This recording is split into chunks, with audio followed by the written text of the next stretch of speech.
Hello dear students, welcome back to my channel physics SPC. Moving charges and magnetism का एक question.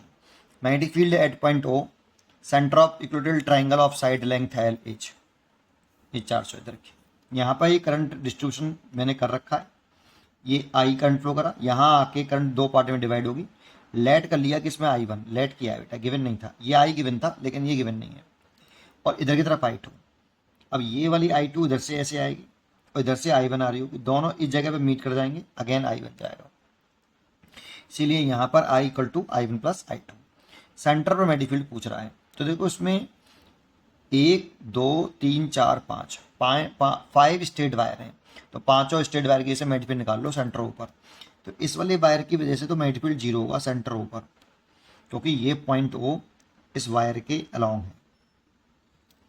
अब जब भी कोई करंट कैरिंग वायर के अलोंग मैग्नेटिक फील्ड निकालते हैं, जब जो कोई करंट कैरिंग वायर है ऐसे स्ट्रेट, ये अपने अराउंड मैग्नेटिक फील्ड डेवलप करता है। अलोंग दी वायर कोई मैग्नेटिक फील्ड डेवलप नहीं होती है।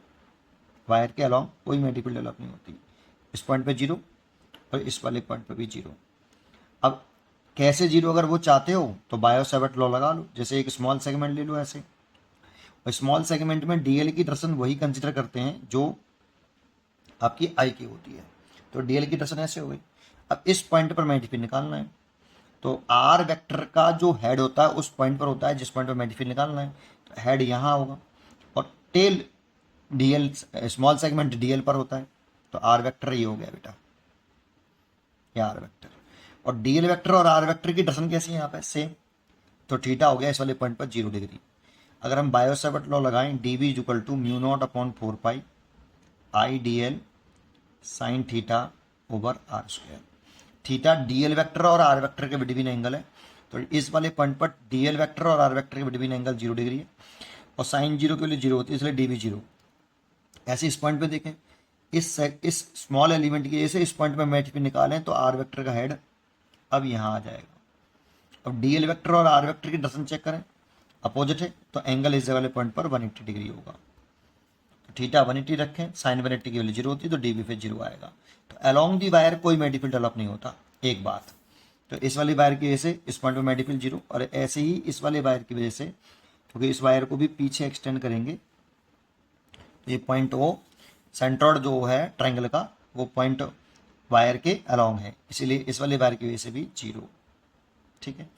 अब एक स्ट्रेट फाइनाइट स्ट्रेट वायर ये बचा, 3 स्ट्रेट वायर बच रहे हैं। ठीक है। अब इन तीनों की इसे डायरेक्शन निकाल लेते हैं पहले मैग्नेटिक फील्ड की। तो देखो इस वाले वायर की इसे मैग्नेटिक फील्ड डायरेक्शन निकालें, तो राइट हैंड पाम रूल लगाएं। करंट की डायरेक्शन ये, थंब करंट की डायरेक्शन में, फिंगर टुवर्ड दी पॉइंट जिस पॉइंट में मैग्नेटिक फील्ड निकालना है, पाम के परपेंडिकुलर आउटवर्ड डायरेक्शन में मैग्नेटिक फील्ड, दैट मींस बाहर। तो इस वाले वायर की वजह से जो मैग्नेटिक फील्ड आ रहा है B3, वो बाहर आएगा पॉइंट ओ पर। और इस वाले वायर की से देखें तो करंट की डायरेक्शन में thumb, finger toward the points, palm के परपेंडिकुलर डाउनवर्ड डायरेक्शन में आ रहा है ना। तो इस वाले वायर की वजह से जो मैग्नेटिक फील्ड होगा V4, वो अंदर की तरफ आएगा। इस वाले वायर की वजह से भी देखें, करंट की डायरेक्शन ऐसे, finger toward the points, palm के परपेंडिकुलर आउटवर्ड दिखाओगे तो आउटवर्ड कैसे हो जाएगा, डाउनवर्ड। इसकी वजह से जो B5 है ये भी डाउनवर्ड आ रहा है। तो देखो इन दोनों की वजह से डाउनवर्ड है और इसकी वजह से अपवर्ड है। तो सब्ट्रैक्ट करेंगे, अब सब्ट्रैक्ट करने पर कितना होगा वो निकालना पड़ेगा। अच्छा चलो, अब इस वाले फाइनाइट वायर की वजह से ओ पॉइंट पर मैग्नेटिक फील्ड निकालते हैं। तो फॉर्मूला हमें याद होना चाहिए, finite current carrying straight wire के लिए फॉर्मूला लर्न होना चाहिए। स्ट्रेट वायर के लिए फॉर्मूला याद होना चाहिए। क्या होता है, अगर कोई current carrying finite straight wire है ये, और इस पॉइंट पर मैग्नेटिक फील्ड पूछ रहा है पी पॉइंट पर, तो पी पॉइंट पे जो मैग्नेटिक फील्ड का फॉर्मूला होता है म्यू नॉट अपॉन 4 पाई। जो वायर में करंट है वो लिख लीजिए, और उस पॉइंट से वायर पर परपेंडिकुलर ड्रॉ करिए। ऐसे पॉइंट पी से वायर पर परपेंडिकुलर ड्रॉ करते हैं, और ये परपेंडिकुलर डिस्टेंस होती है पॉइंट से वायर तक की। तो आर लिख लें, ध्यान रखना परपेंडिकुलर सेपरेशन आती है। Sine θ1 plus sine θ2। अब θ1 θ2 के नेम इंपॉर्टेंट है, ऐसे आर का नेम इंपॉर्टेंट था, ऐसे ही θ1 θ2 का नेम इंपॉर्टेंट है। पी पॉइंट को वायर के एक एंड से ज्वाइन करने वाली लाइन, और इस परपेंडिकुलर से एंगल बनता है ये θ1। दूसरे एंड को ज्वाइन करने वाली लाइन और ये, लेकिन एक बात और होती है, इस परपेंडिकुलर के एक इस साइड में, दैट मीन्स ये कैसे घूम रहा है देखो, क्लॉकवाइज, और ये घूम रहा है एंटी क्लॉकवाइज, मतलब ये अपोजिट डायरेक्शन में घूमते हैं। साइंस ऑफ रोटेशन एंगल का अपोजिट होना चाहिए, ठीक है। ये वाला फॉर्मूला हम यूज़ करते हैं। तो कर लीजिए बेटा, इसमें इस वाले बारीकी से निकालो इस पॉइंट पर। तो लिखें B3 की वैल्यू म्यू नॉट ओवर 4 पाई, करंट मैंने लेट करी है I1, तो I1 लेट की है, निकालनी पड़ेगी बट I1, और अपॉन परपेंडिकुलर सेपरेशन, देखो इस वाले पॉइंट से इस वायर पर अगर परपेंडिकुलर ड्रॉ करें ऐसे, ये तो ये परपेंडिकुलर सेपरेशन चाहिए होगी, मान लो ये x, तो देखो ये इक्विलैटरल ट्रायंगल है तो 60 डिग्री हो गया ये, तो ये वाला 30 डिग्री हो जाएगा। और ये वाली जो साइड होती है ना परपेंडिकुलर वाली, ये इस एंगल का बाइसेक्टर है, दैट मीन्स ये जो लंबाई होगी ये L/2 होगी, ये वाली। तो इसमें अगर मैं इस x को निकालना चाहूँ, यहाँ पे x आएगा, निकाल लें इसको, तो tan 30 इस ट्राइंगल में लगा रहे हैं, परपेंडुलर बटे बेस x बटे L/2, तो x की वैल्यू निकालें तो L/2 tan 30, और tan 30 की वैल्यू होती है 1/√3, तो 2√3, x की वैल्यू आ गई। तो x की वैल्यू हमें ये पुट करनी है, ठीक है। साइन ये जो एंगल आता है, देखो ये 30, ये 90, तो ये 60, किसी ट्राइंगल के तीनों एंगलों का सम 180 होता है। तो देखो इस वाली लाइन से वायर के एक एंड को ज्वाइन करने वाली, ये ज्वाइन कर लिया, और इस परपेंडिकुलर सेपरेशन से एंगल लेते हैं, तो ये वाला एक एंगल हो गया, और एक है साइंस ऑफ रोटेशन दोनों का अपोजिट है, देखो है ना। तो ये 60 डिग्री और ये भी 60 डिग्री, तो साइन 60 प्लस साइन 60, तो ये हो गया म्यू नॉट अपॉन 4 पाई। अभी I1 ही रहने दो, निकालूंगा इसकी वैल्यू अभी। x की वैल्यू लिख लो बेटा, x की वैल्यू है L, और 2√3 ऊपर पहुंच गया, और 2 साइन 60 की वैल्यू √3/2, ठीक है। तो 2 से ये 2 कैंसिल, √3 और √3 आपका 3 हो जाएगा, 6 हो जाएगा, तो म्यू नॉट अपॉन 4 पाई 6I1 भाई 3 और 2 6 L, इतना B3 आया मैग्नेटिक फील्ड, और ये ऊपर की तरफ आया।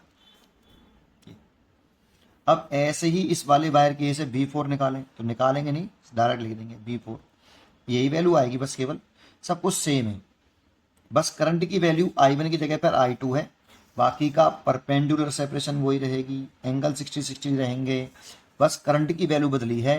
तो B2 की जो वैल्यू, B4 की जो वैल्यू आएगी सिमिलरली म्यू नॉट अपॉन 4 पाई 6I2 ओवर L होगी, और डायरेक्शन डाउन बढ़ाएगी। B5 की वैल्यू भी यही रहेगी, म्यू नॉट अपॉन 4 पाई 6I2 ओवर L, और ये भी डाउनवर्ड रहेगी, ठीक है। अब देखो ये दोनों सेम डायरेक्शन में है और ये अपोजिट डायरेक्शन में है, तो सब्ट्रैक्ट कर दो। बट अब मैं पहले I1 I2 निकालने की, I1 I2 में से कौन बड़ा है, क्या रिलेशन है। तो I1 I2 पर कॉन्सेंट्रेट करते हैं, नेट निकालना है भाई, ठीक है, नेट मैटिफिक निकालना था, ठीक है। यहाँ तक समझ में आया होगा। इसके बाद अब सबसे इंपॉर्टेंट है इसमें I1 I2 में रिलेशन निकाल लो, या फिर I1 I2 की value in term of I निकाल लो, कैसे भी कर सकते हैं। तो मैं दोनों तरीके से बता देता हूँ। पहले मैं I1 I2 में की वैल्यू I के टर्म में निकाल लेता हूँ। तो मान लो इसमें करंट I1 और इसमें करंट I2, कैसे निकालें। तो I की वैल्यू तो पक्की है कि I1 प्लस I2 होगी, है ना। अब जरा सोचो, यहाँ पे मैं नाम दे देता हूँ ABC, यहाँ से ऐसे निकल रहा है करंट I। तो देखो जो AC वायर है ना और ABC वायर, ये दोनों पैरेलल में कनेक्टेड है। AC वायर का अगर रेजिस्टेंस में R1 मान लूँ, और ABC पूरे का रेजिस्टेंस R2 मान लूँ, ये जो रेजिस्टेंस है R2 वो RABC वायर का है बेटा, ABC, और R1 है वो RAC वायर का रेजिस्टेंस है।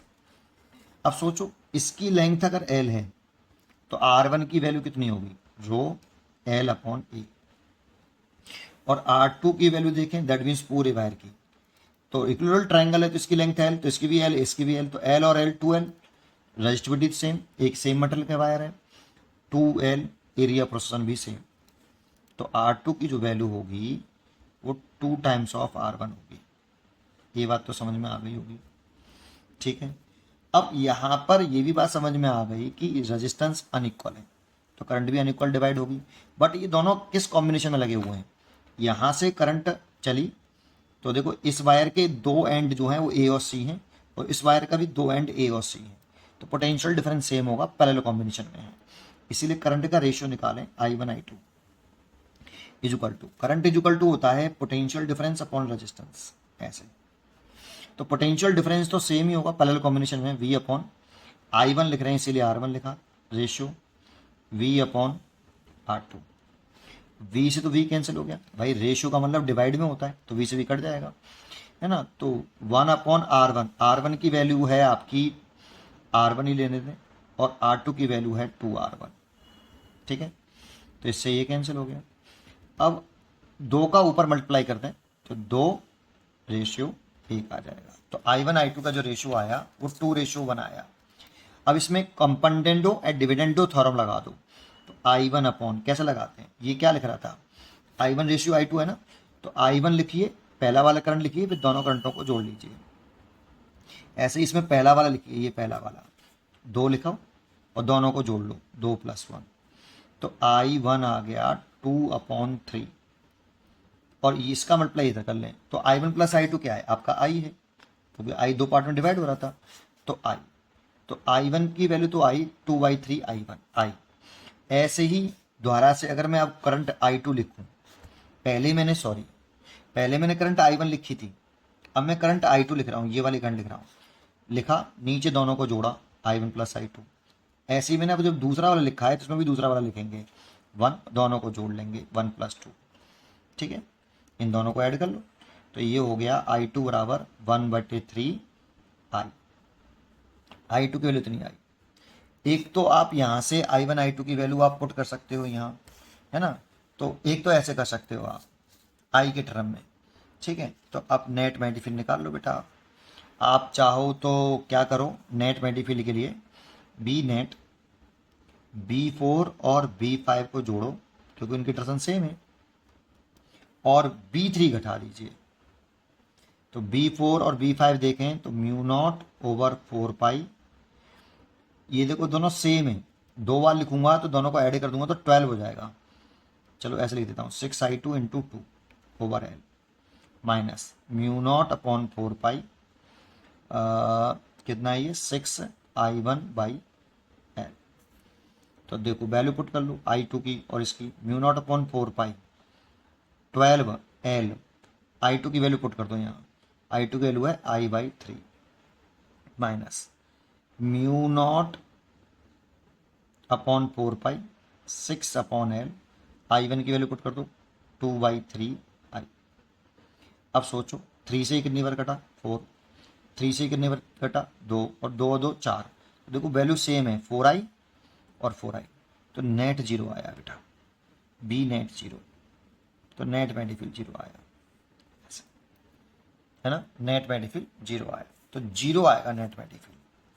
अब एक बात हमेशा ध्यान रखिए आप, जब भी कोई क्लोज लूप आए उसमें करंट डिवाइड हो रही हो 2 पार्ट्स में, चाहे वो इक्वल पार्ट में हो चाहे अनइक्वल पार्ट में, और दोनों ये पूरा वायर एरिया प्रोसेशन और रजिस्टिविटी सेम होनी चाहिए एक, और करंट की डायरेक्शन 2 हो इसमें। देखो इसमें यहाँ से यहाँ तक करंट की डायरेक्शन 1 है, ये पूरा चल रहा है क्लॉकवाइज और ये चल रहा है एंटी क्लॉकवाइज, तो सेंटर पर मैग्नीफील्ड हमेशा 0 आता है बेटा। अगर करंट की 2 डायरेक्शन हो जाए एक ही लूप के अंदर, देखो अगर ये पूरा ऐसे होता ना तो डायरेक्शन एक ही मानते हैं ऐसे, तो 0 नहीं होता। देखो ये पूरा करंट की डायरेक्शन सेम है, पूरा क्लॉक है देखो, लेकिन इसमें पूरा क्लॉक नहीं है, देखो ढंग से 2 डायरेक्शन हो रही हैं इसमें, ये देखोगे तो एंटी क्लॉक दिखेगा और ये क्लॉक दिखेगा, और दोनों वायर के एरिया ऑफ रेजिस्टिविटी सेम होनी चाहिए, एरिया क्रॉस सेक्शन और रेजिस्टिविटी सेम होना चाहिए। सेंटर पर मल्टीपल 0 ही आता है, जरूरी नहीं ट्राइंगल फॉर एनी से, ठीक है 0 आता है, इसलिए इसकी चॉइस हो गई डी, चॉइस 0। पढ़ते रहिए और खुश रहिए।